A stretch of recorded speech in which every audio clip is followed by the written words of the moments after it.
Julius Productions. Sit down, get comfy, and await your horror.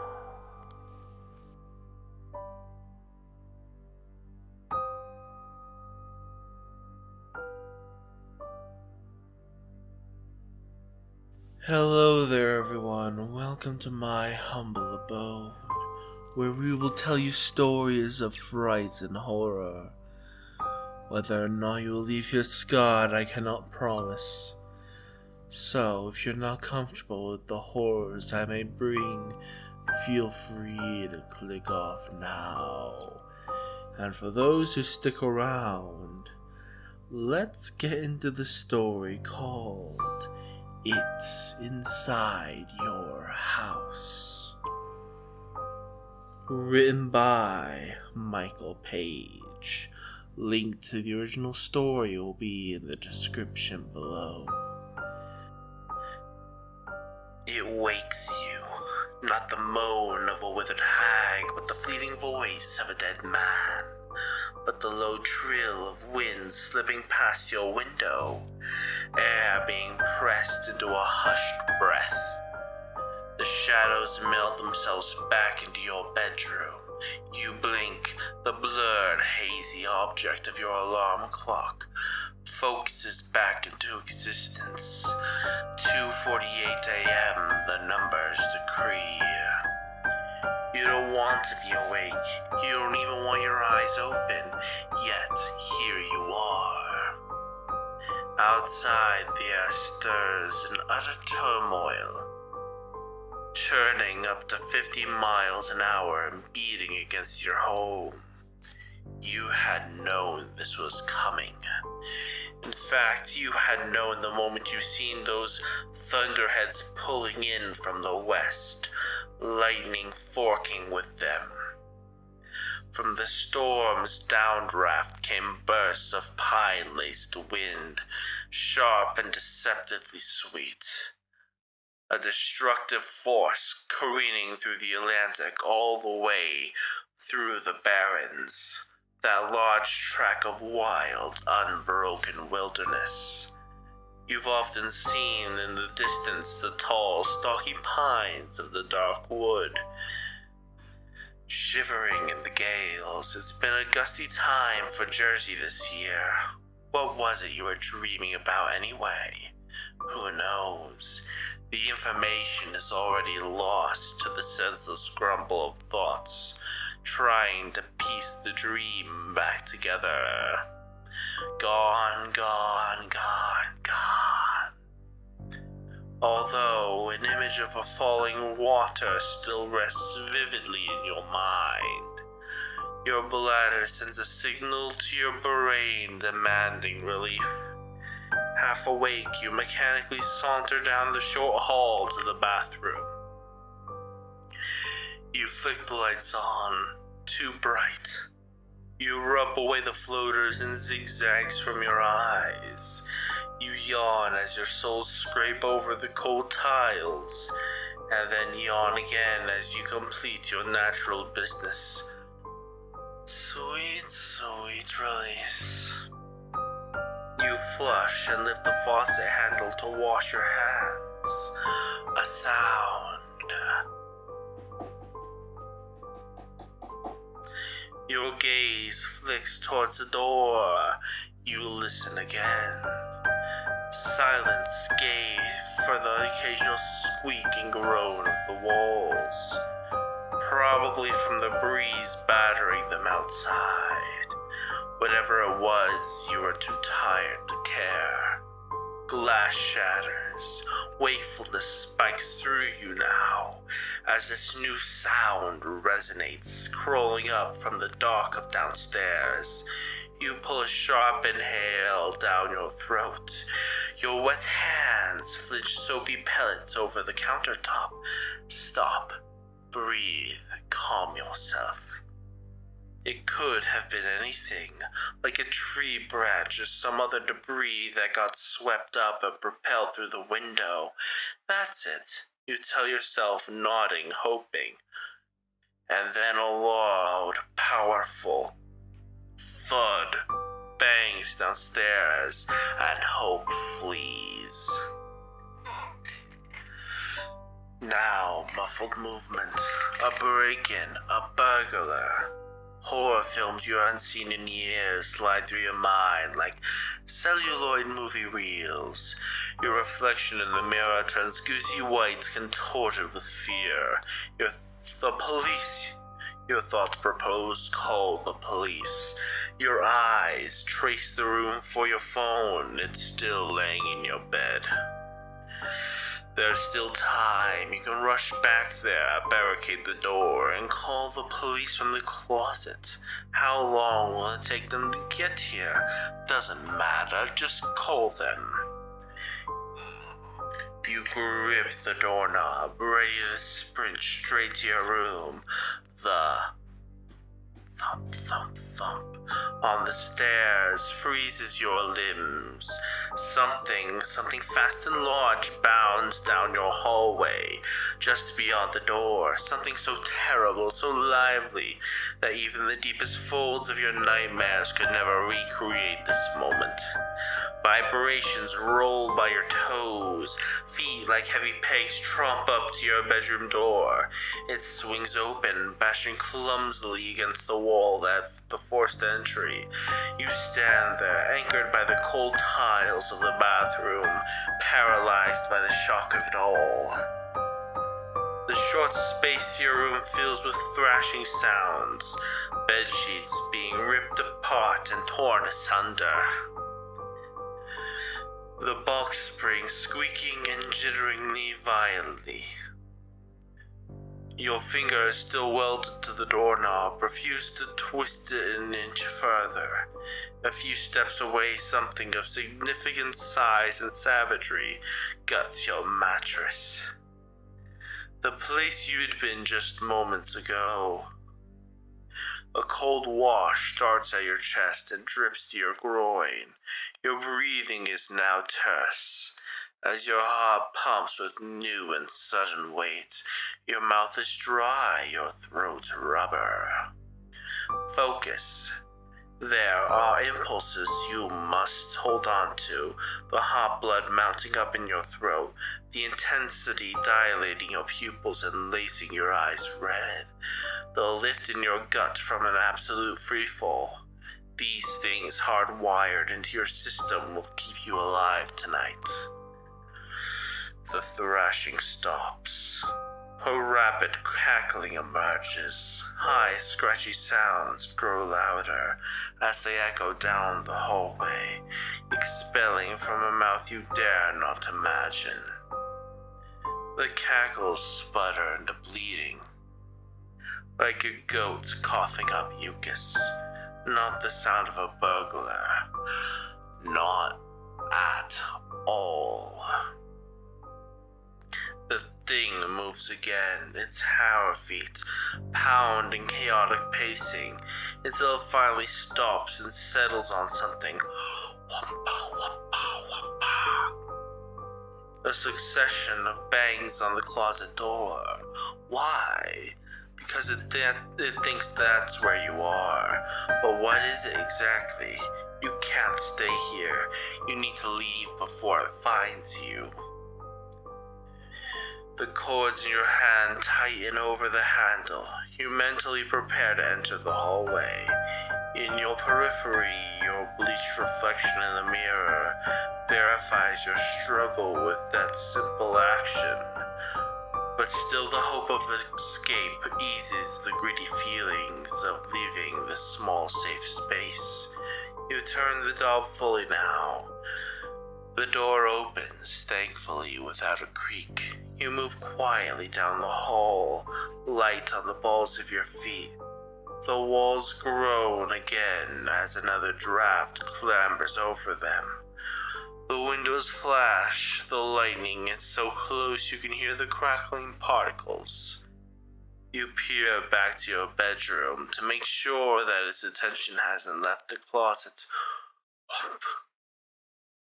Another pound against it signals back, much louder out here. You continue each measured step as slow as possible. Just one sound, one little small thump on the carpet. That's all it will take to alert something truly horrible. As you draw closer to the stairs, a sudden urgency pushes you to move just a little faster. You have the screaming urge to run, to barrel down the stairs and leap out the front door in nothing but your underwear. But you resist. Judging by how quickly you had to close the gap from the stairs to your bed, you would have no difficulty guessing you would win. Who would win in the mad scramble? Not without a head start, at least. A terrible crash reverberates behind you. The closet has been freed from its hinges.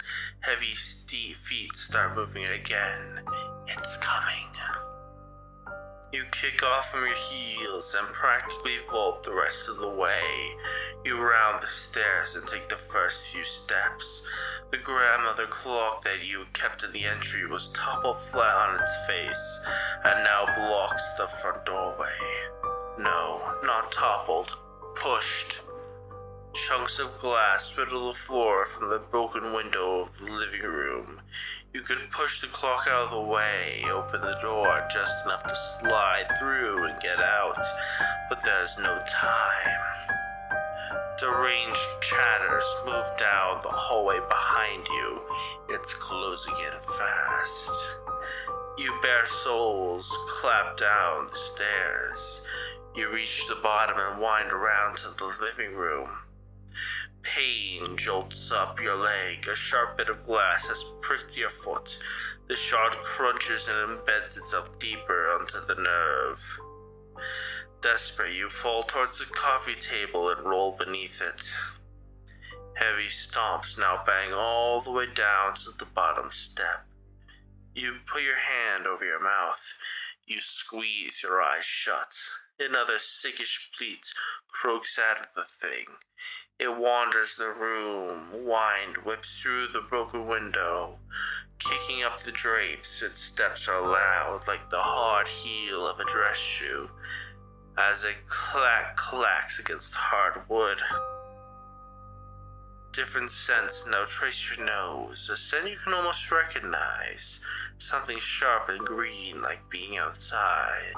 It's that Yuleish scent of pine needles again, now blended with a thick manure musk. The smell of the dark woods. Each hot step sends tremors through you. Don't look. Don't even take a breath. Don't think of what it'll do if it finds you, how vivid those thoughts teeming with horror are, how quickly your screams will be silenced by teeth, how great the amount of blood will pool out from the newly opened flesh, ripped and tattered like your bedsheets. Do not look. But of course you look. Your eyes negotiate with the surrounding darkness. You immediately regret looking. The deep stinger of your foot no longer reaches you. The shock numbs the bulking fear welling up in your chest. Long black legs canter near you. Tiered with fur, they are like legs of a winter skinny deer, capped with bony cloven hooves. Behind them snakes a forked, leathery tail. A mouth you cannot see clicks its cuspids. The thing whoops loudly, then cackles like a hyena. No, your thoughts murmur, like the devil. The bony feet circle around and vanish into the black gap of the kitchen. A chair scoots as though brushed involuntarily. A clatter of things fall onto the floor, pots and pans falling from their rack. You cautiously adjust your placement beneath the table. The pain in your soul sharpens again. Are you bleeding? Will you be able to smell the blood, to taste it lingering in the air? No, if that were the case, it would have found you by now. a vision you don't feed for very long. Perhaps you can wait it out, stay hidden, until it gives up and moves on, a vain hope. It heard you run down the stairs and knows you're still here somewhere. You allow yourself to swallow, feeling unhinged by it all. This isn't your house anymore. It is somewhere else. Some dark side of some distant planet you don't belong on. A place where something, someone with hooves is stalking the halls looking for you. The black door, maybe? No, you recall how the rollers were starting to stick and squeak lately, far too loud. And even if you did manage to squeak through in time, the thought of having to outrun the thing fills you with immense dread. You look to the broken window. The frame is spiked with shards waiting to slice through an artery. Not to mention all the scattered fragments your feet would surely find again. Running through would be impossible then. An idea suddenly clicks. The car keys. You'd left them on the kitchen counter. They should still be there, mockingly close. If you can just reach them and sneak out to the garage, you can get out of here. Let that, you reflect, sounds like a good plan. The thing migrates from the kitchen and click-clacks down the hall. Its cloven feet thump down more stairs. The basement, it must think you've gone there. That will buy you some time. Not very much, though. Out you go from the coffee table. You breathe softly, small jitters rattling your lungs. You pause a moment to brush a few fingers across your foot to get the glass out. It works some, but you'll need tweezers to get the rest out of those evil bits. In the kitchen, you glance about for your keys. Some pans and a dirty skillet litter the floor. The spice rack has toppled and a feathery art piece of garlic powder has formed on the porcelain. You move forward toward the counter with cautious steps. From the lower level, a muted crash rises up. Something else has been shoved forcefully over. Hurry. You spot the keys. You stretch out your blood-speckled fingers and curl around them, carefully lifting them as not to let them jingle in your grip. Then another thought dawns on you and leads your hand next to the cutlery drawer. Sharp metal things rattle inside as you open it. Much too loud for comfort, but you find and grab the sharpest knife there. So the noise is well worth it. A calculated risk. Having both the keys and the knife in your hands offers a small dose of victory, but you need to make it down the hall, past the basement stairwell into the garage. You peer down the corridor and hug the wall as you walk it. You pass by the basement quickly, imagining just for a moment something ready to screech its way out of the pitch. But in just a few paces, you reach the doorway to the garage. You grab the doorknob and pull the door open. A new sound reaches you from behind, a wet, acknowledging grunt. You turn from out of this unseen stairwell. A long, muscular neck twists towards you. Its hooves scrape into the hole. The house flashes with another strobe of lightning, giving feature to its tall, amorphous shape. Its jagged horns extend outward, coiled back in goatish curl. Leathery skin hangs down from its thick-head body, hitting its backside in wrinkled folds. Eyes the color of muddy water, eyes that have finally found you. And reaching out of the mottled fur, a skinless, horsey face composed of yellowed, still-living bone. It clicks its teeth again, sharp, waiting. Your hand does not move from the door handle. It clenches almost as tightly as the other hand does around the knife, both trembling.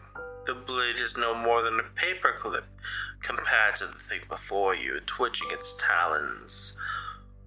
One of your feet is already out of the door, squeezed in the small crack of the garage. But there never was going to be a clean escape. It would never allow such a thing.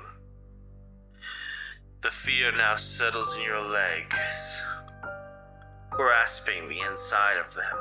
It seeps into your joints, turning them into mulch. Thought cease altogether. In the next instant, you force yourself to move as everything also moves in rapid order. The poor door pulling open, hooves beating closer, a high, shrill cackle. You squeeze into the garage, chased by hot bestial breath, brushing up your neck and down your shoulders. You move to sweep the door closed, but three hellish claws slip in through the gap. They hook into the thin wood, propping the entry open against their leathery skin. It moves on the other end, tugging angrily at the panel.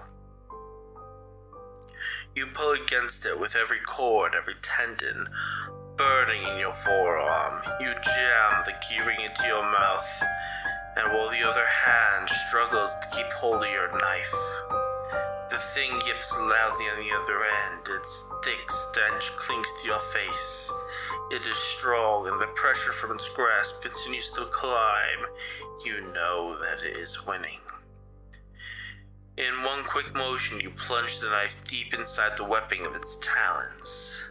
A horrible sound, much like the yowl of a gray dying cat, brays from the other side of the door. Dark crimson blood runs down the steel and drips off in red tears. The claws retract, taking the handle with them as the door finally closes. You climb inside your car, unwilling to take another breath until the keys finally find the slot. The engine rouses to life, and the symbols on the dash light up in green and amber. You yank the gear stick into reverse and nearly back the truck straight into the garage door, thankfully catching yourself and clicking the opener just above your head. The door pulls open with a squeal of rollers and hinges. Even before the metal sheet comes to a stop overhead, you back out and slope down the street. Hands still shaking, you simultaneously switch the gear to drive and slam a hurt foot over the gas pedal.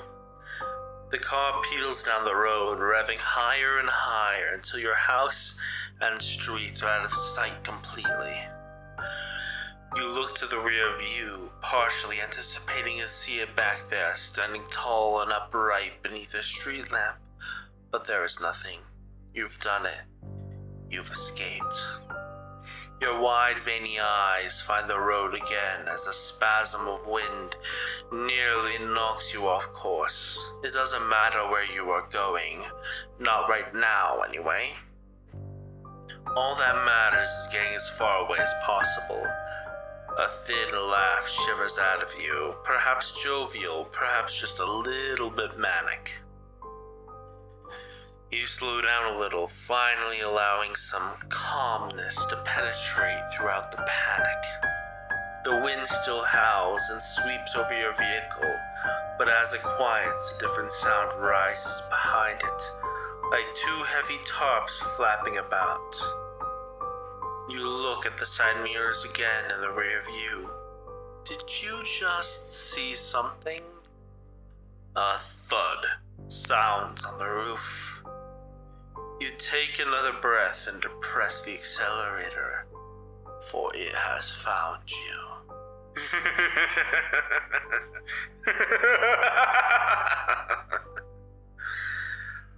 Oh, you poor fools.